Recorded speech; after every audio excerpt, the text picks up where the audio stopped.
Niacin அப்படிங்கிற ஒரு vitamin உங்களுக்கு தெரியுமா? இட்ஸ் விட்டமின் B3 அதுக்கு பேர். அது என்ன செய்யுது? நம்ம உடம்புல வந்து ரத்த ஓட்டத்தை இம்ப்ரூவ் பண்ணுது. எஸ்பெஷலி கண்ணுக்கும் மூளைக்கும் ரத்த ஓட்டத்தை இம்ப்ரூவ் பண்ணுது. இந்த நரம்பு விழித்திரையில் ஏதாவது டேமேஜ் இருந்ததுன்னா இந்த நியாசின் ரொம்ப ரொம்ப அட்டகாசமாக வேலை செய்யுது. இது வந்து எப்படி வேலை செய்யுது அப்படின்னு பார்த்தீங்கன்னா, இது ஒரு ரொம்ப முக்கியமான நியூட்ரியன்ட்.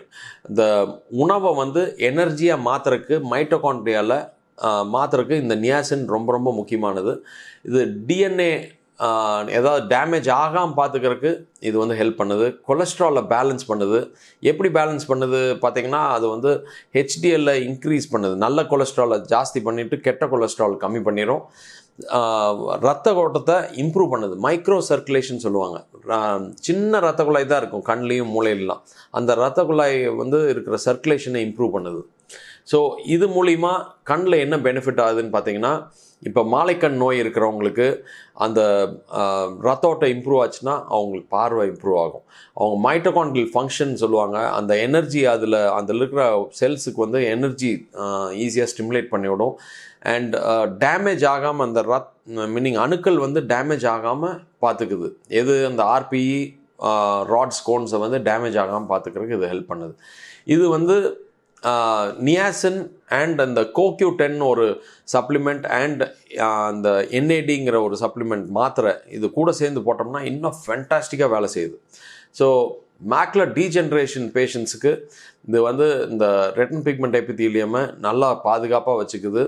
ஸோ அவங்களுக்கு வந்து ரொம்ப இது யூஸ்ஃபுல்லாக இருக்குதுன்னு ஸ்டடீஸ் சொல்கிறாங்க.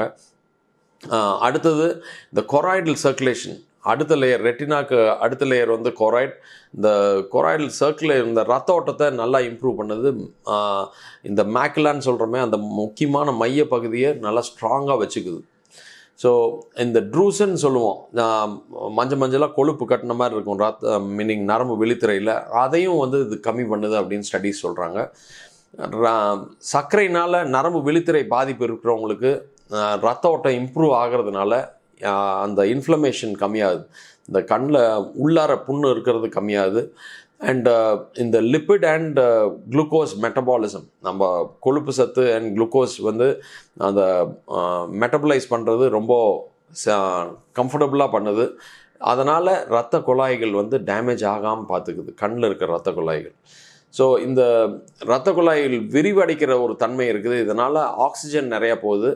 இந்த ரெட்டினால் இருக்கிற நரம்பு விழித்திரையில் ஆக்சிஜன் போகாத ஏரியாவுக்கு இது போக வைக்கிறதுக்கு ஹெல்ப் பண்ணுது அது. ஸோ நான் சொன்ன மாதிரி முன்னாடியே இந்த HDL இன்க்ரீஸ் பண்ணிவிட்டு LDL கெட்ட கொலஸ்ட்ரால் கம்மி பண்ணுது.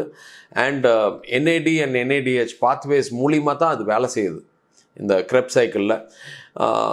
அந்த மூளைக்கும் கண்ணில் இருக்கிற நரம்புக்கும் வந்து சப்போர்ட் பண்ணுறதுனால இந்த மனநிலை ஒரு டிப்ரெஷனில் இருக்கிறாங்க, அவங்க மறதி ஜாஸ்தி இருக்கிறவங்களுக்கும் இதை கொடுக்கலாம்.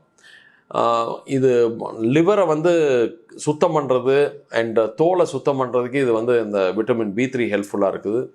டோசேஜ் வந்து நார்மலாக ஜஸ்ட் ஃபார் ஒரு ஹெல்த்தியாக இருக்கிறதுக்கு சாப்பிட வேண்டியது 50லேருந்து 100 மில்லிகிராம் சாப்பிட்லாம். உங்களுக்கு ப்ராப்ளம்ஸ் எதாவது இருக்குது, கண்ணில் ஏதாவது பிரச்சனை இருக்குது ஆர் வேறு ஏதாவது உடம்புல ப்ராப்ளம் இருக்குது அப்படின்னா 250லேருந்து 500 மில்லிகிராம் வரைக்கும் சாப்பிட்லாம். பட் ரொம்ப முக்கியம், டாக்டர் சொன்னதுக்கு அப்புறம் தான் சாப்பிட்ணும். ஏன்னா ஜாஸ்தி ஆச்சுன்னா நிறைய ப்ராப்ளம்ஸ் இருக்குது. இதனால் உங்களுக்கு ஜாஸ்தி சாப்பிட்டிங்கன்னா தோல்லாம் ரெட் ஆகலாம், உடம்பே சூடாக இருக்கிற மாதிரி இருக்கும். பட் இதெல்லாம் வந்து கொஞ்ச நேரம் இருந்துட்டு அந்த வாஷ் அவுட் ஆனோடனே சரியாயிரும். லிவர் பிரச்சனை இருக்கிறவங்க அது ஜாஸ்தி எடுத்துக்கூடாது. வயிறு எரிச்சல் இருக்கிறவங்க அதை எடுத்துக்கூடாது இந்த மாத்திரையை.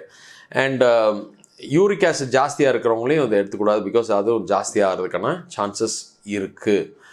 ஸோ இந்த நான் சொன்ன மாதிரி நியாசின், இந்த vitamin B3, omega-3, ஜியாசாந்தின், lutein and N-acetylcysteine இதெல்லாம் சேர்த்து ஒன்றா சாப்பிட்றப்போ இந்த நரம்பு விழித்திரைக்கு ரொம்ப ரொம்ப அட்டகாசமாக இருக்குது. அலாங் வித் இட் நம்ம மூச்சு பயிற்சி, தியானம், இந்த ரெட் லைட் தெரப்பி இதெல்லாம் நம்ம அந்த சசி ஐ கேரில் கொடுத்துட்ருக்கிறது அண்ட் ஹைப்பர்பேரிக் ஆக்சிஜன் இதெல்லாம் பண்ணுறப்போ இன்னும் ரெட்டினா வந்து ஸ்ட்ராங்காக இருக்கும், ஹெல்த்தியாக இருக்கும். தேங்க்யூ. ஸோ நியாசின் வந்து ஒரு விட்டமின் மட்டும் கிடையாது, அது வந்து ஒரு பெட்ரோல் மாதிரி நம்ம நரம்பு விழித்திரைக்கும் மூளையில் இருக்கிற நரம்புக்கும். இந்த மாதிரி மாலக்கண் நோய் இருக்கிறவங்க, மேக்குலர் டீஜென்ரேஷன், சர்க்கரையினால் அவதிப்படுறவங்க, இவங்களுக்கு எல்லாத்துக்கும் நியாசின் ஒரு பெரிய வரப்பிரசாதமாக இருக்கும். உங்கள் டாக்டர்கிட்ட கன்சல்ட் பண்ணிவிட்டு இந்த மாத்திரையை எடுத்துக்கங்க. நான் doctor Sasikumar for Sasi I care.